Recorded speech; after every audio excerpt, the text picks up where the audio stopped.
ఎందుకంటే పిల్లలతో స్పెండ్ చేసే టైం చాలా చాలా బాగుంటుంది. నేను I make it a point, ఏ స్కూల్కి వెళ్ళినా మామూలుగా ఇలా ఫంక్షన్కి ఇవాళ వచ్చాను కానీ మామూలుగా ఏదైనా స్కూల్ విజిట్ చేస్తే వెళ్ళి ఒక క్లాస్ అన్నా పిల్లలకి చెప్పేసి వస్తాను, ఏ సబ్జెక్ట్ అయినా ఒక క్లాస్. అది ఇవాళ 3 స్కూల్లో అయినప్పటికీ ఒక దాంట్లో కూడా క్లాస్ చెప్పలేకపోయాను బాధ నాకు.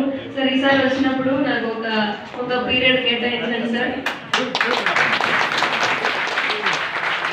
సో ఈసారి వచ్చినప్పుడు పిల్లలు మీతోనే ఒక క్లాస్, ఏ సబ్జెక్ట్ అయినా పర్లేదు ఆ రోజు చూద్దాం, మీ సిలబస్ తీసుకుని ఒక సబ్జెక్ట్.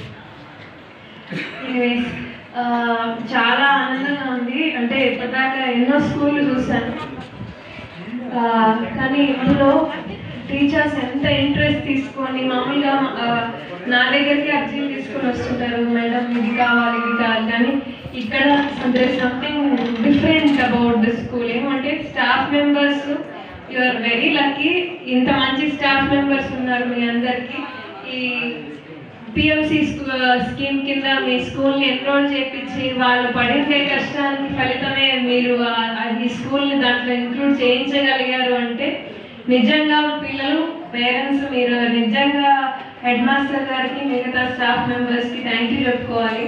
ఎందుకంటే చాలా స్కూల్లో లేనివన్నీ కూడా వాళ్ళు మీకు క్రియేట్ చేసి ఆ రియల్ టైం ఇప్పట్లో పిల్లలకి అందే ఒక ఎడ్యుకేషన్ సిస్టమ్ని, అలాంటి పద్ధతుల్ని మీకు అందించాలనుకుంటున్నారు.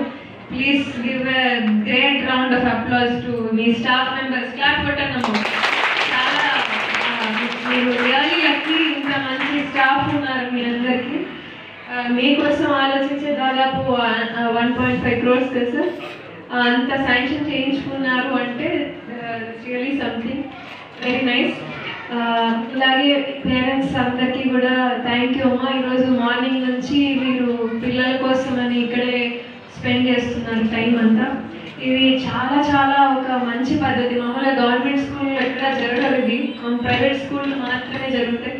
కానీ ఇది ఒక గవర్నమెంట్, మన ఆంధ్రప్రదేశ్ ప్రభుత్వం ప్రతిష్టాత్మకంగా తీసుకొని వాళ్ళ అన్ని స్కూళ్ళలో ఈ పేరెంట్ టీచర్ ఈ మీట్ అనేది, మెగా మీట్ అనేది కండక్ట్ చేస్తున్నారు.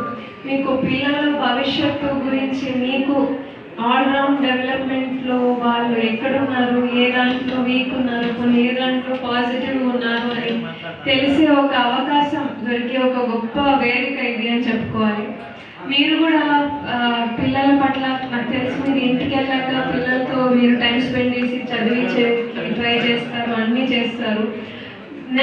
ఇప్పటిదాకా నేను వెళ్ళిన అన్ని స్కూళ్ళలో కూడా చెప్పాను, మీకు ఒక్కటే చిన్న సజెషన్ అమ్మా, పిల్లలకి మీకు ఈ ఫోన్లు ఎక్కువ ఇస్తూ ఉంటారు ఇంట్లో. పిల్లలకి ఫోన్లు ఇవ్వండి, వద్దని కాదు, కానీ ఈ గేమ్స్ నుంచి బయటపడి ఈ గూగుల్, వికీపీడియా కాస్త అలవాటు చేయండి.